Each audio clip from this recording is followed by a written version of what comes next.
Okay, thank you everyone for joining, and thank you very much, Clément, for actually agreeing to do this course. There has been a huge interest, and this slot got filled up within like days. So as you know, this is going to be a part of today's the first 1 hour introduction of a 2-day intensive course that is coming, in which we will learn about the frontiers of the techniques and difference from Clément Chaisemartin, who will be visiting us from Sanspo. So, Clément, the floor is all yours. Thank you.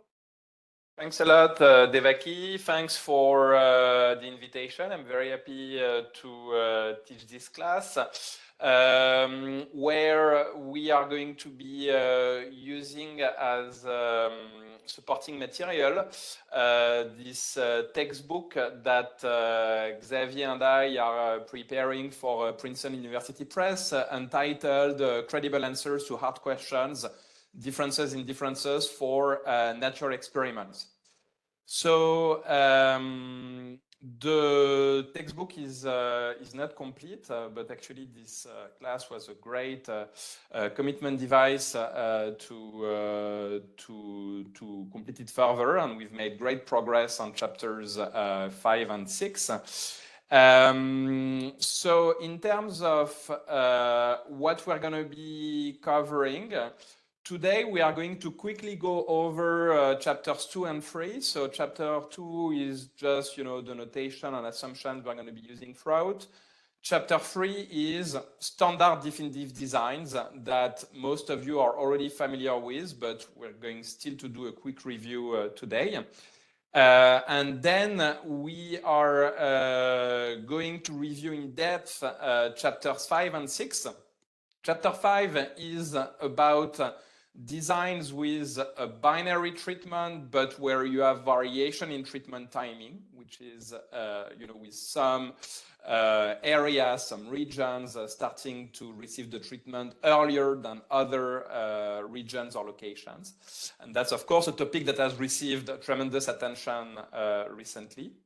And then we will cover chapter 6, where we depart from the classical definitive design in a different way, in that now we don't have variation in timing. Everybody gets treated at the same time period, but we have variability in the dose of treatment, in the amount of treatment received by treated units. And so in the book, we already indicate with an asterisk sections that are either more technical or a bit less important than others. So you can skip those. For the purpose of this course and for the interest of time, I've also indicated sections that I would consider, important, but less important, and that we won't cover together, which are indicated by this signage here. So in terms of the pedagogy, I'm going to be asking you some questions during the class. So some questions are in blue, and so those are the questions that are here to help you make sense of the math. I'm gonna try to not do a too math heavy course, but we're still gonna have some formulas and notation. And so those questions, they are not gonna be about things we've already discussed together, but they are gonna be about things that we're gonna cover next, okay? And this idea of like asking new questions about what comes next, a bit like Socrates was doing with his students, is actually Socrates had a very good idea. There is a huge literature in the cognitive sciences that's showing that it's much more efficient for learning to quiz people about stuff they are about to see than about the material they've just covered with the instructor. So we're going to follow a bit this logic. And then there's going to be, so the textbook is trying to be as applied as possible. And so we're going to be actually replicating some empirical analysis together. So we're going to revisit seminal articles, among the most cited papers that have been published in economics recently. You've been already provided the data for those replications. By the way, I've slightly modified as of today the data set for the Wolfers paper. So if you had already downloaded it from the Dropbox link, you need to download it again. And so when we're going to revisit those applications, there's going to be green questions in the textbook that will give you instructions to perform a specific analysis and ask you to interpret the results. Okay, so without further ado, we're going to skip the introduction, which is still in progress, and we're going to start by talking about the types of data that we have in mind in this course, our notation and our assumptions. So the course is going to be focused on group level panel data. So the goal is going to be to estimate the effect of a treatment or policy variable on an outcome. And to do that, we're going to be using a panel of capital G groups that are going to be observed at capital T periods. And the groups will be indexed by small g and the periods by small t. Typically, the groups are going to be aggregated entities, like states, counties, or municipalities, okay? And of course, a group could just be a single individual or a firm, in which case the G notation should actually correspond to an I notation. But to reflect the fact that in most definitive applications, we're going to be talking about the groups, the unit of analysis are actually at a more aggregated level, we're going to be using the G notation. So this group level panel data that we're going to be thinking of could actually be, you could be using individual level panel, but where your policy or your treatment of interest is assigned, let's say at the county level. So then the group level panel data would be constructed by just averaging your individual level panel data at the county and year level. Okay, and so the methods we're going to be talking about are applicable to individual level panel data when the treatment is assigned at a more aggregated level. You could also have that actually you don't really have a panel, you have a single cross-section, but what plays the role of time is a cohort of birth, where you use the fact that a policy is implemented, let's say primary schools are constructed, and some cohorts are born too early to benefit from that. Some cohorts are born late enough to benefit from that. And so what's going to be playing the role of time is actually going to be cohort of birth. Okay, so the methods that we're going to be talking about are going to be applicable to a very wide set of data configurations.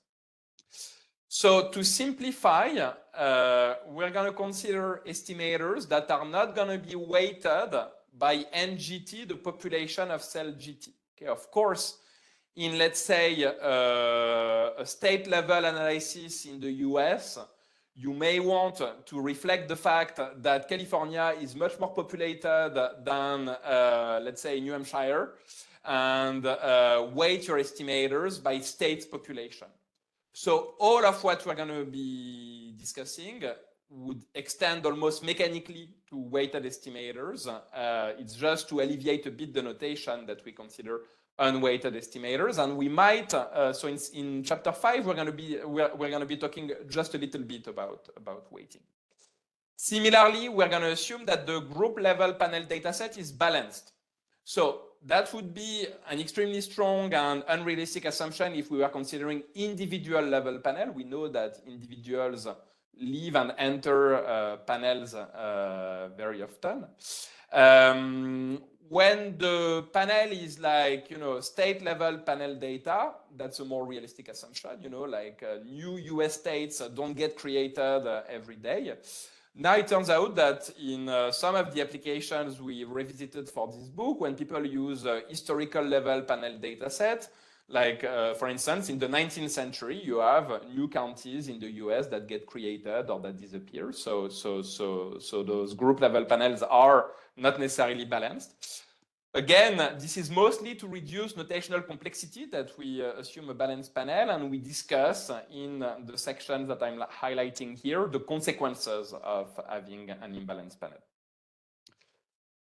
So DGT is going to denote the treatment of group G at period T.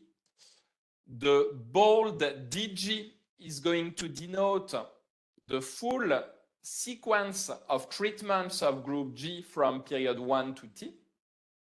And bold D will be a vector that's going to be stacking the treatments of all groups at all time periods. Okay, and bold D, we're going to refer to it as the design of a study.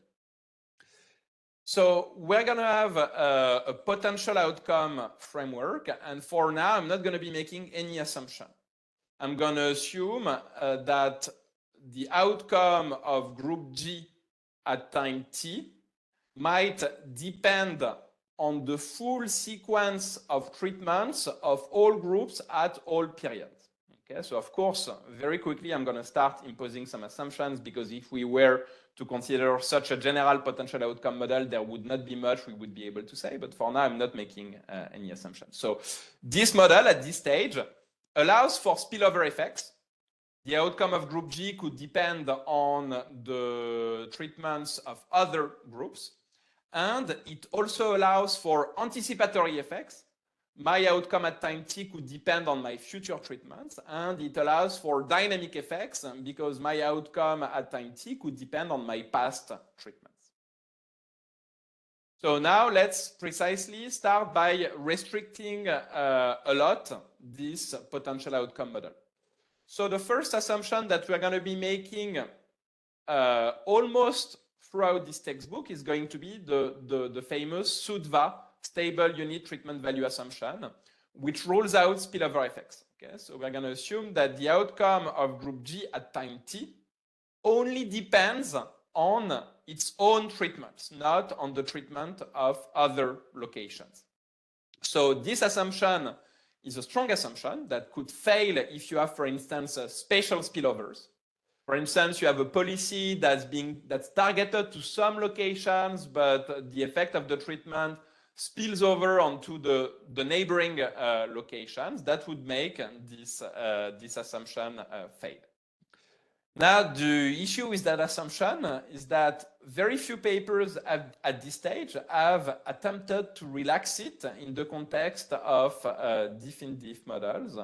We will just briefly discuss a handful of papers that have tried to do so, but it's still, very early and burgeoning literature. Then another assumption that we're going to make is, again, almost throughout the book, is going to be a no anticipation assumption. We're going to assume that the outcome of group G at time T can depend on the current treatment of group G at time T, on dt minus 1, the treatment of group G in the previous period, in the period again before, etc., all the way till period 1. But the outcome of group G at time T cannot depend on dt plus 1, dt plus 2, etc., etc. Okay, so groups do not anticipate what their future treatment will be, and this does not affect their current outcome. So this assumption is going to be plausible when the introduction of the treatment is something that's hard to anticipate. Okay. On the other hand, it's going to be less plausible when the introduction of the treatment was announced in advance, very saliently, so that everybody was aware that they would start getting treated in the future. So in that case, researchers sometimes redefine the treatment, a cell GT as being treated, if that cell perhaps is not effectively treated at time T, but it was announced to group G saliently that they would get treated in the future at time T. So in some sense, you redefine the treatment as not being exposed to the treatment, but as having been exposed to a treatment announcement, if you will. And what we will see is that assumption one is often testable, okay, and we will provide some test of that assumption. So this dynamic potential outcome model, where we rule out anticipation effects, but we do not rule out effects of past treatments on the outcome, is going to be our baseline model in this class. Okay, so in most of the results that we're going to see together are going to be making that assumption. There will be a handful of results for which we are actually going to rule out dynamic effects. Okay, where we will assume that the treatment of group G at time t only depends on the current treatment of group G, not on their past treatments. Okay, so this is called a no dynamic effects or a no carryover effects hypothesis. And so when you, if we study, let's say, the effect of a tax on prices, the plausibility of this assumption depends on whether prices are sticky or not. If prices are not sticky and adjust quickly, and adjust, in fact, instantaneously, then prices at time t only depends on taxes at time t. On the other hand, if prices are sticky, then prices could depend on taxes in the previous period. Okay? Just to give you an example as to how to think of this type of assumption, but we will see more examples. So if we rule out anticipatory effects and dynamic effects, and the treatment is binary, then we actually only have two potential outcomes. For group G at time t, we have a YGT of 0 if group G is untreated at t, and a YGT of 1 if group G is treated at t. So we are really back to the Niemann-Robin model of potential outcomes with the Y0 and the Y1 that most of us are now accustomed to. But this Y0, Y1 potential outcome model is pretty restrictive with panel data. In many cases, it's going to be more realistic that your outcome can also depend on your past treatments, allowing dynamic effects.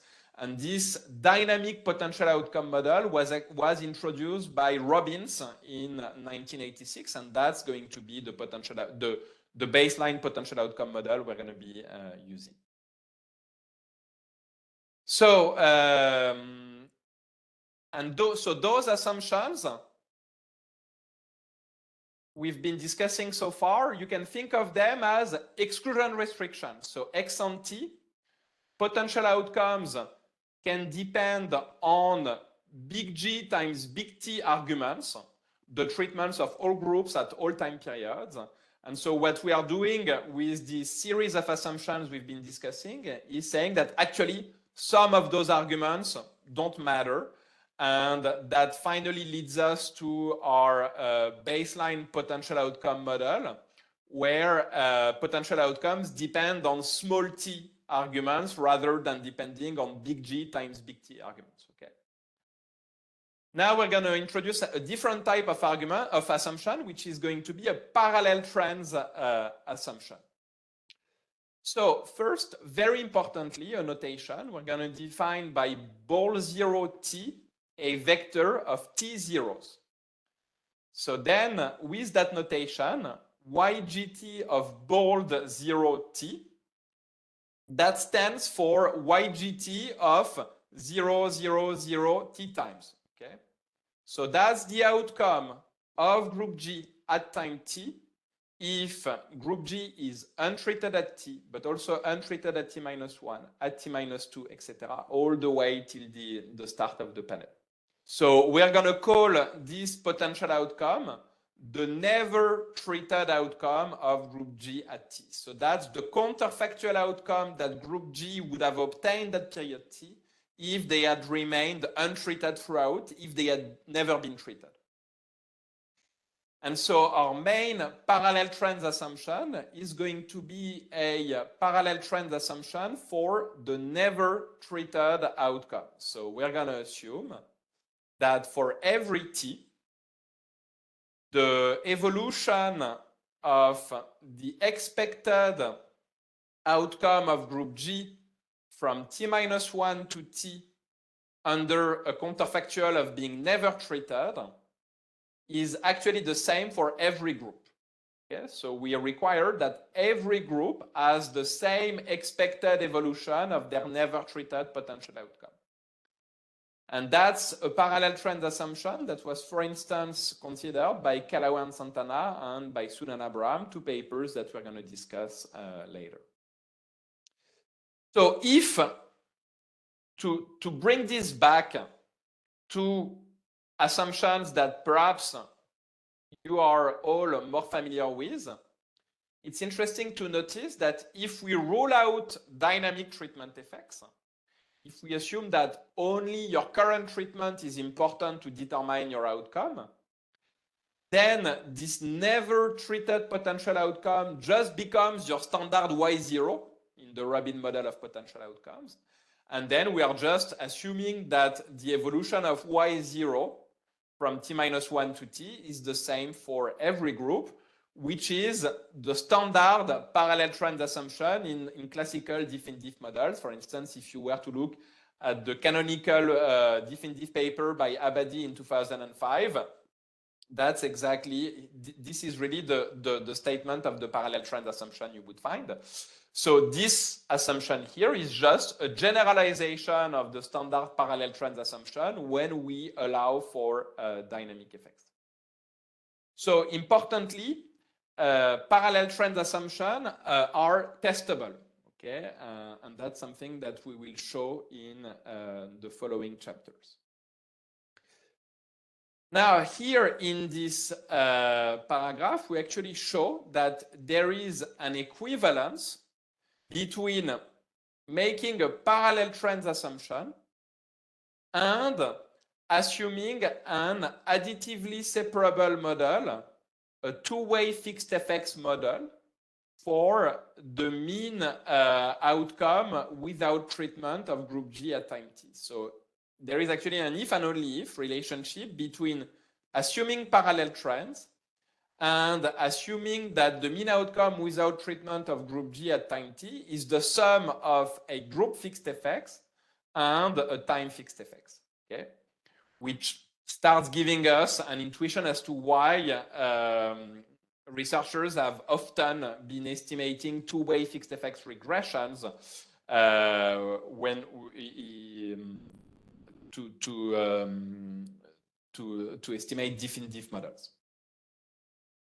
Okay, and finally, the last type of assumptions we're going to be making is a statistical assumption, which will be the assumption we will be using to study the large sample behavior of the estimators that we're going to be studying.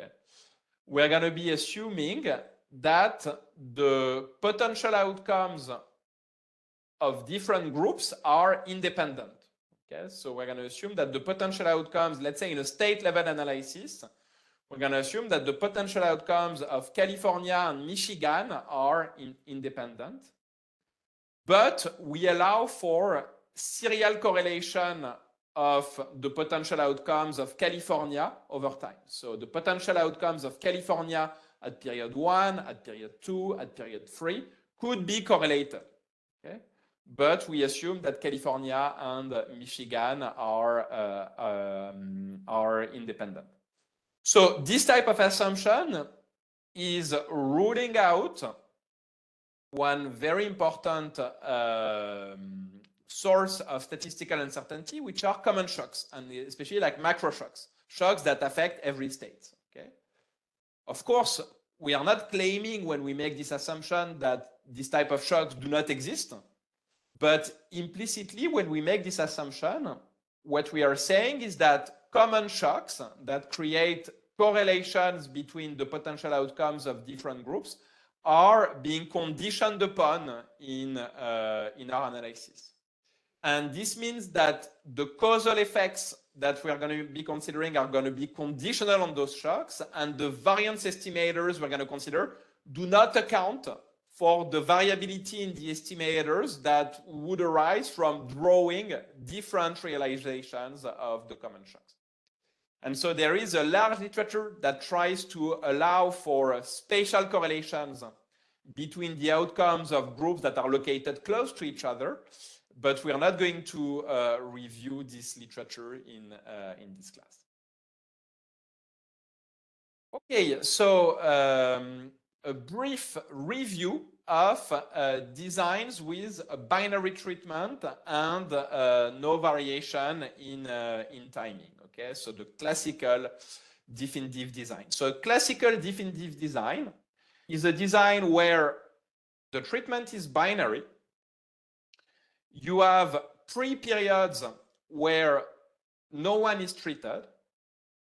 Then you have post-periods where some groups, the treatment groups, become treated, but there is no variation in treatment timing. All the treated groups get treated at the same time period. Okay, so then we're going to have TG be an indicator that's equal to 1 for the treatment groups and to 0 for the control groups.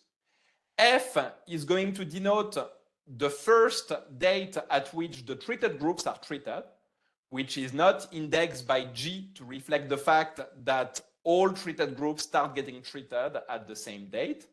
And then DGT is just an indicator for T being greater than the first date at which treated groups get treated, and TG equal to 1. Okay. So G1 is going to denote the number of treated groups. G0 will denote the number of control groups. T1 is going to be the number of treatment periods. T0, the number of pre-periods, the number of periods where nobody is treated.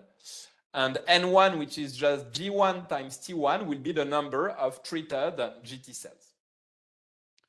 So we're gonna, in the textbook, we're gonna have an application for this chapter that if you want to, it's also in the Dropbox folder, so you can have access to it if you're interested, but we are not going to review it together. So what are going to be our target parameters?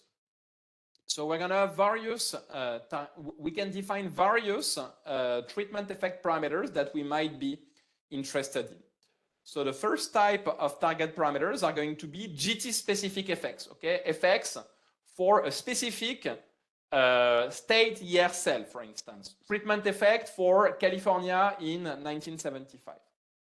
So we're going to let TGT be the expectation of the difference between the actual outcome of group G at time T minus their counterfactual outcome if they had never been treated. And in our classical definitive design, and so of course those effects are only interesting to look at for treated GT cells, for groups belonging to the treatment group and after the treatment has started. And so in our classical definitive design, this is, so the observed outcome is an outcome where the group has been untreated for F-1 period and then treated for T minus F plus 1 period. So for T is equal to big F, the first period when the treatment starts, where this is an effect of having been treated rather than untreated for 1 period. But at T is equal to F plus 1, now we have F plus 1 minus F plus 1, which is 2. So we are looking at the effect of being treated rather than untreated for 2 periods, etc., etc. So of course, if we rule out dynamic effects, our TGT reduces to a standard Y1 versus Y0 comparison. So those TGT effects, they apply to only one group. And in our context where we assume that groups are independent of each other, but that's all we are that's the only type of statistical assumption we are ready to make, then we are not going to be able to consistently estimate TGT. Okay, and so we're going to need to consider more aggregated parameters that can be consistently estimated. So a first natural aggregated parameter is going to be the standard average treatment effect on the treated parameter, the ATT. We just take all of our TGTs for all the treated GT cell and we just average them. And the length of exposure to treatment is not constant for all of these effects. Okay, so some of these effects are effects of one period of exposure, others are effects of 2 periods of exposure, etc., etc. So on average, treated cells have been treated for big T minus big F divided by 2 plus 1 period. So for instance, if in your design big F is equal to 2, so treatment starts at period 2, you have 5 periods, big T is equal to 5, then your ATT is an effect on average of having been treated for 5 minus 2, which is 3 divided by 2, which is 1.5 plus 1, which is 2.5 periods. Okay, so, and that's, I think, something important to keep in mind to interpret the ATT, because if you think that effects build up over time, or if, for instance, treating people is costly at every period where they get treated, then when you compute your ATT, you want to know if it's an effect of, on average, having been treated for 5 or for 10 periods, because that could change the interpretation of the ATT. Why do we call this parameter ATT? Well, that's just because, again, if we rule out dynamic effects, ATT reduces to what we typically call the ATT effect, which is just the comparison of the average Y1 minus Y0 across all the treated. So now, another type of parameter that that applied researchers are very often interested in with panel data is to separately estimate treatment effects by length of exposure. Okay, so we want to know what is the effect of being treated for 1 period, what is the effect of being treated for 2 periods, etc., etc. And that leads us to define the ATTL effects, which we can define for any L up to T minus F plus 1. So again, in my F is equal to 2, big T is equal to 5 example, treated groups start being treated at period 2. The panel ends at period 5, and therefore at period 5, treated groups have been treated for 4 periods, so there is no hope that you will be able to estimate effects beyond effects of 4 periods of exposure. Okay. So ATTL is the average across all the treated groups of their outcome L periods after they have started receiving the treatment under the counterfactual where they do indeed get treated for L periods. So that potential outcome here is their actual outcome, which we compare to the counterfactual outcome they would have obtained if they had remained untreated. Okay, and so there is a simple accounting relationship between the average treatment effect on the treated and the ATTLs, which is that the ATT is just a simple average of the ATTL. So the ATT is just the average of the average effect of having been treated for 1 period, the average effect of having been treated for 2 periods, etc., all the way until the last lengths of exposure whose effect we can identify based on the data that we have. So this function that maps L into ATTL, it's sometimes called the event study function. And people, researchers often report it on an event study graph. And I'd like to highlight some important caveats actually in the interpretation of this event study function. So if you find that, for instance, for L is equal to 2 and L prime is equal to 3, you find that ATT of 2 is very different from ATT of 3, then this difference is a bit complicated to interpret. That could be due to the fact that those effects are effects of different lengths of exposure to the treatment, but that could also be due to the fact that those effects are measured at different points in time. So for instance, if you were to find that ATT2 is strictly greater than ATT1, can you conclude that 2 periods of exposure to treatment have a larger effect than 1 period of exposure? Or could something else explain the difference between ATT2 and ATT1?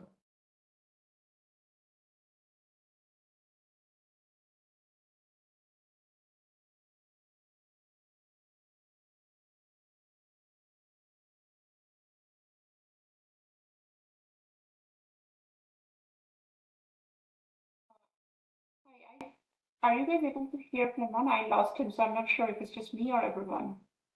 No, sorry. So actually, I was giving you a few. So those blue questions are gonna create a bit of awkward silences for at the beginning. But now the idea is for you to just think about the question for. Sorry. Okay, got it. Sorry.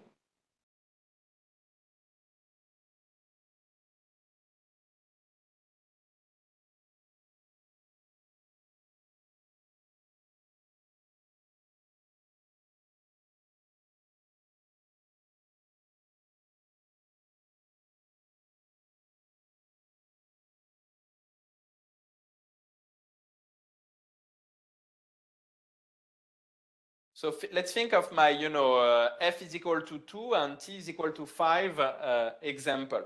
So in that example, ATT1 is the treatment effect at period 2, while ATT2 is the treatment effect at period 3. Okay. So the issue that comes up in interpreting this event study function is that unfortunately there are two and not only one thing that changes from ATT1 to ATT2. The first thing that changes is that ATT2 is an effect of 2 periods of exposure to treatment, while ATT1 is an effect of 1 period of exposure only. And arguably, that's the type of, structural, if we think, of a structural model where we want to identify the outcome production function, that's the type of things that as economists we are interested in. We want to know if giving a dose of treatment twice and not only once has more of an effect. Okay. And that's why interpreting a difference between interpreting a difference between ATT2 and ATT1, it's a bit tempting to interpret that as evidence that giving 2 doses is more effective, or treating people for 2 periods is more effective than treating them for 1 period. Now, the issue when we draw this conclusion is that the second difference between ATT1 and ATT2 is that ATT1 are treatment effects at period 2, while ATT2 are treatment effects at period 3. Okay, and it could be the case that ATT2 is larger than ATT1 not because treating people for 2 consecutive periods is more effective than treating them for 1 consecutive period, but just because the effect of 1 period of treatment is larger at period 3 than at period 2. Okay, so that's a bit the difficulty that comes up when that's the caveat that we should keep in mind when we try to interpret those event study functions. Sorry, one question. Yeah. One question is that so for this question we are still assuming no dynamic effects. So what you said is independent of dynamic effects, right? No. Very good question. Here we are allowing for dynamic effects. Okay. Without dynamic effects, if we find that ATT2 is different from ATT1, then that's evidence of time-varying treatment effect. That means that at period 3, the y1 minus y0 is different from the y1 minus y0 at period 2. Okay? But if we rule out dynamic effects, then we can interpret the event study function as telling us whether or not the treatment effect changes over time. But if we don't rule out dynamic effects, then there are two things that are changing when we move along L. The number of periods over which people have been treated, and the calendar time at which effects are being measured. Okay, so what is the statistical techniques that people have been using in those classical definitive design?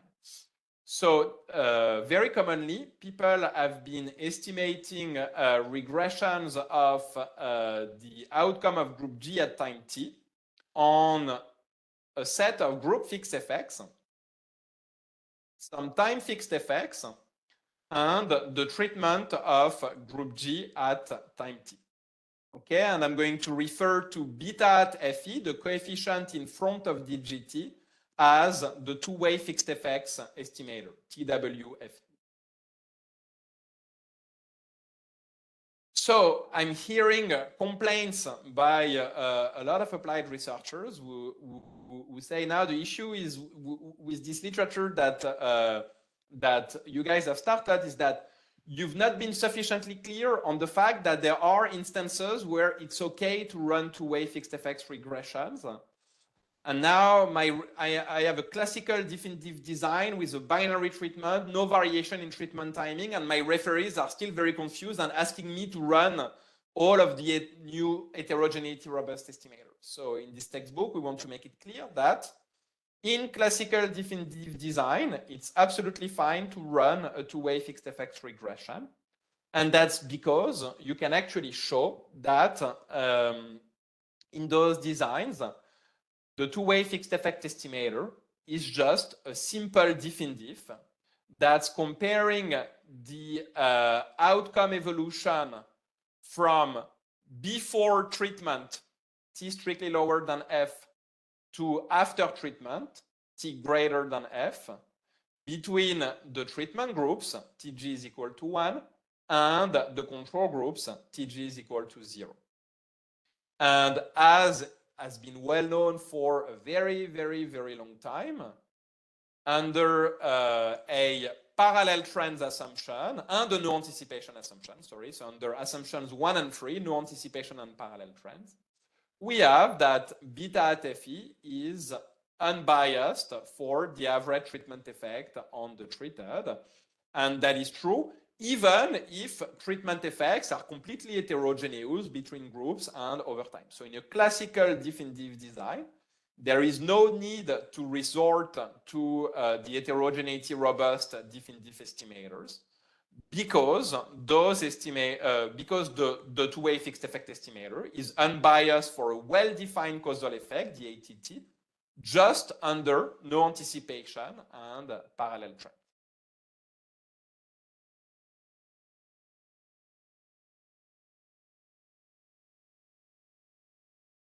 Okay,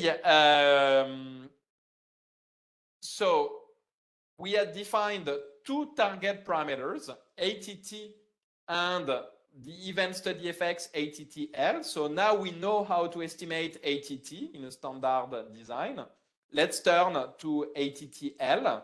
Well, to estimate the ATTL, people have often estimated what's called a two-way fixed effect event study regression, TWFE-ES. Okay. So specifically, researchers regress YGT on a fixed effect for the treatment group, fixed effects for every time period, excluding as the reference period F-1, the period just before the treatment, and then having those relative time indicators interacted with TG. Okay, so let me describe this term here. So this is, and so this indicator here is going to be equal to 1 for treatment groups when T is L periods after F-1. So that's going, this indicator will be equal to 1 if G is a treatment group and T is such that the treatment group has been treated for L periods. And so that's why intuitively the coefficient in front of this indicator should estimate the effect of having been treated for L periods. Now, we also, so if you look at the summation here, L can also take some negative values, in which case this indicator will be equal to 1 if G, so let's say for L is equal to -2, this indicator is equal to 1 if G is a treatment group that is not treated yet at T, but will start receiving the treatment in 2 periods from now. So I'm writing everything in terms of time relative to the treatment rather than calendar time to reflect empirical practice, actually, because that's the way people write their regression usually. But with a very simple change of variable, it's actually straightforward to see that all those relative time indicators are actually equivalent to absolute time indicators. And therefore, this regression is actually a saturated regression in the treatment group indicator and time fixed effects. Okay?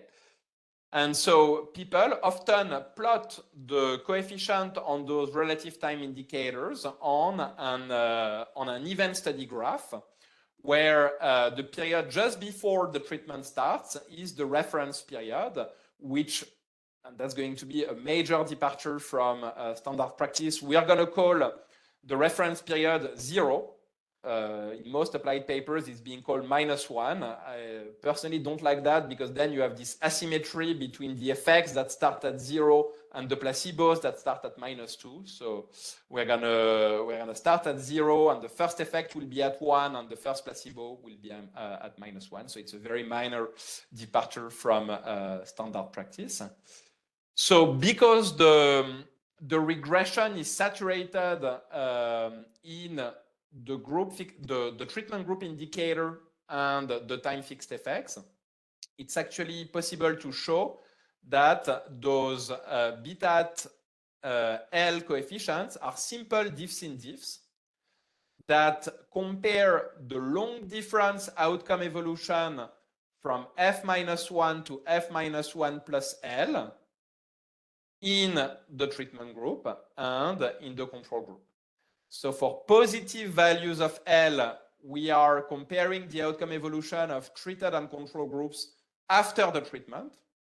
But for negative values of L, we are comparing the outcome evolution of the treatment and in the control group before the treatment. Okay, so again, in a classical diff-in-diff design, there is absolutely nothing wrong with this two-way fixed effect event study regression, in the sense that, or at least it's not, if there is something wrong with it, it has nothing to do with heterogeneous effects, in the sense that under no anticipation and parallel trends assumption, the beta L coefficient is unbiased for our event study effect ATTL. And we have that for negative values of L, the expectation of beta at FEL is equal to 0.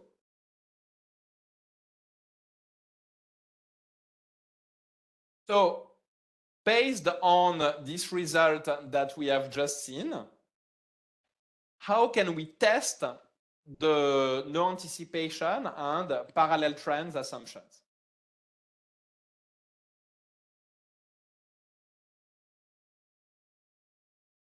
When L is negative, no? Yeah, exactly. So what is the thing we should be looking for? That the coefficient is 0, no? Yeah, exactly. So the coefficient should be equal to 0, okay? And that's actually a testable implication of no anticipation and parallel trends. If no anticipation and parallel trends hold, then the pre-trend coefficient should all be equal to 0. Now, let's say that you're able to estimate strictly more than one, let's say 2 pre-trend coefficients.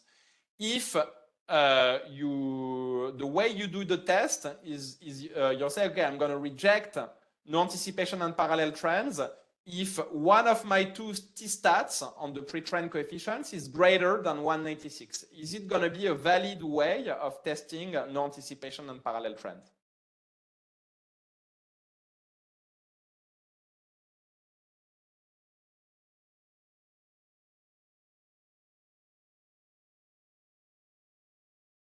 So what's the issue you're going to run into if you test parallel trends and no anticipation this way?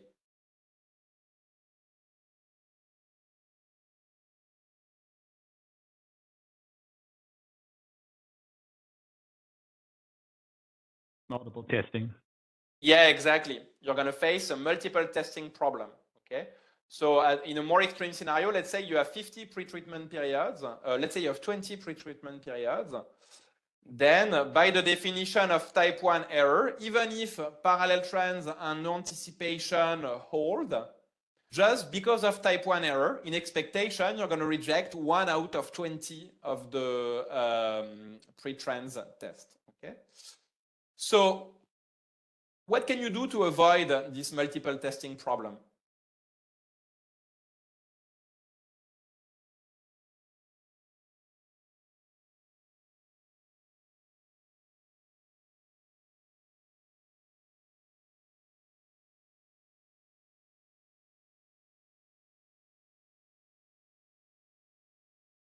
Rather than running t-tests on each of the coefficients separately, what is the more recommended way of testing for pre-trend? Do a joint test. Yeah, exactly. Run a joint f-test. Okay. And that's, that sounds simple, but actually that's not the way, even until recently, at least, people would run their pre-trend test. Okay, so all of this we can skip.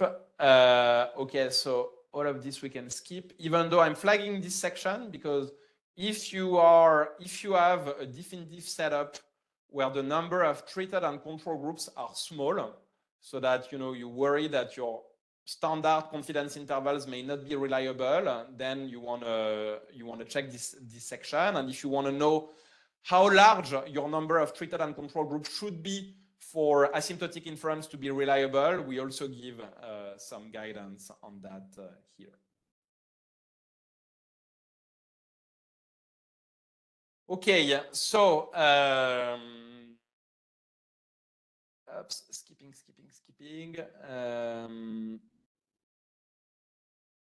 Okay, so great. We have 7 minutes to cover this point, which is the point about classical definitive designs that I'm probably many of you do not know yet, and that will be very useful for when we talk about staggered designs. Okay, so remember that to estimate ATTL, the event study regression is a simple definitive that's comparing the f-1 to f-1 plus L outcome evolution of treated and control groups. actually, we could use another estimator that would also be unbiased under no anticipation and parallel trends, which is this estimator here, okay? Which I'm going to denote beta at BLG underscore L. So could you explain to me the difference between the two-way fixed effect event study estimator and this new estimator here?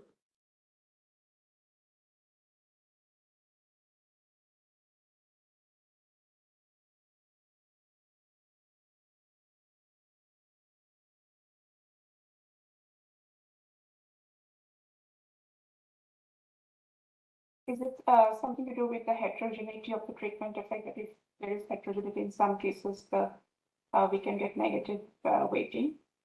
And No. So so far, no. Both estimators are robust to heterogeneous effects, and both of them only rely on no anticipation and parallel trends assumptions. Are you using the average of the before Yes. the shock? Yeah. Yeah, exactly. So the event study estimator was using only the last outcome prior to treatment as the baseline in the diff in diff, while this new estimator is using the average of all pre-treatment outcomes from period 1 to F-1 as a way to reconstruct the baseline outcome. Okay? And of course, under a parallel trends assumption, groups are on parallel trends for between each pair of consecutive time periods. So over any horizon, they're going to be on parallel trends. So they're going to be on parallel trends from F-1 to F-1 plus L, but also from an average period between 1 and F-1 to F-1 plus L. So that's also an unbiased estimator of ATTL.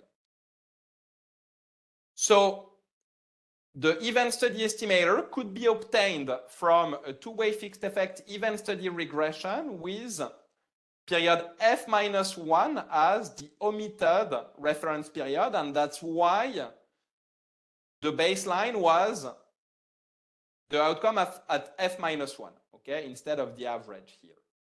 With that in mind, which two-way fixed effect event study regression could you use to compute those estimators here?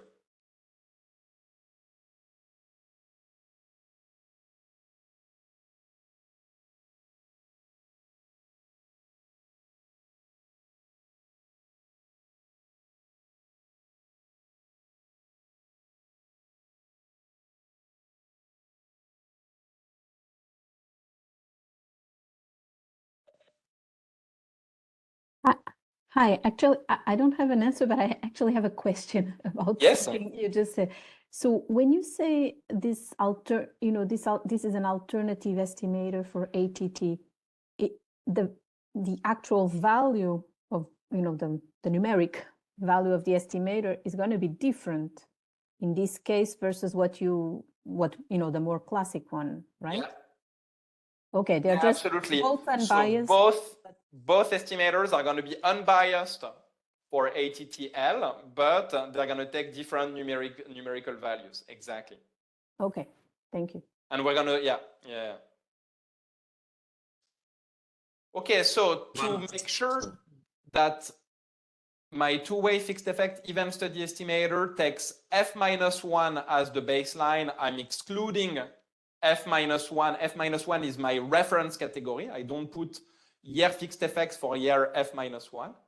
Now, if I want my reference period to be the average from 1 to F-1, what I'm going to do is I'm going to exclude all pre-treatment periods, fixed effects for all pre-treatment periods from the two-way fixed effect event study regression. So that's going to give rise to this regression here. Okay, I'm going to regress YGT on a dummy for the treatment group, on time fixed effects for all periods after F-1, and then relative interaction of TG and those relative time indicators for only strictly positive values of L. I'm going to drop all the negative values of L. And you can show that the coefficient on those relative time indicators here are exactly equal to this expression here.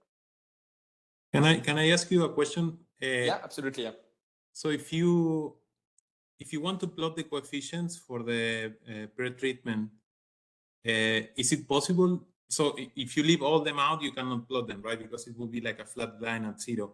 But can you do like a leave out period where you, let's say you want to estimate the test for the pre-trends at t-3, and then you use the remaining periods before the treatment? But so you don't exclude the one for t-3. I don't know if I'm being clear. Yeah. No. I think I understand. I think I see exactly what you mean. So what you're saying is that there is a full range of possibilities in between those two extremes, where Yes. we include all the pre-treatments and exclude none of them. And indeed, so because the issue with this specification is that it does not give us any way of testing the parallel trends and no anticipation assumption. And it might, so in the end of the day, and that's going to be my recommendation. Others might disagree with it. My recommendation is going to actually stick to that, because the benefit of this is going to be uncertain, let's say, while the costs are certain. Exactly like you say, we no longer have a simple way of testing for parallel trend. But yeah, maybe we'll, because we are actually out of time just now, so we'll defer the discussion to next time. So next time we will actually finish this discussion here of chapter 3, because it's actually very important for the binary and staggered treatment chapter, and then we will move to binary and staggered treatment. Is there any question before we stop?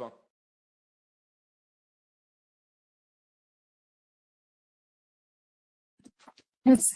Hi, I have a question about the notation of the never treated as opposed to sort of it goes up to the assumptions. Go to when you covered sort of the concept of never treated as opposed to untreated. The literature also refers to the difference between never treated and not yet treated. So in terms of definition of timing and outcomes, can you please clarify which one are we referring to when you talk about never treated? Are you thinking about not yet treated up to time t? Yeah, okay, very good question. Under a no anticipation assumption, the never treated potential outcome and the not yet treated potential outcome are actually the same thing. Okay, so yes, you can think of it as, so in a classical definitive design, it does not really matter, but it's gonna matter when we start talking about designs with variation in treatment timing. So very good question. Thank you.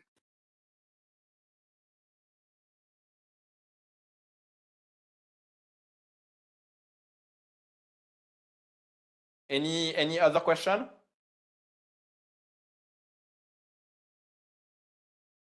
Okay, good. So then I very much look forward to seeing you in person on Monday, and I hope everyone has a nice weekend till then. Thank you. Thank you. Thank you very much. Thank you. Bye. Thanks. Bye. Right, thanks. Thank you, Clément.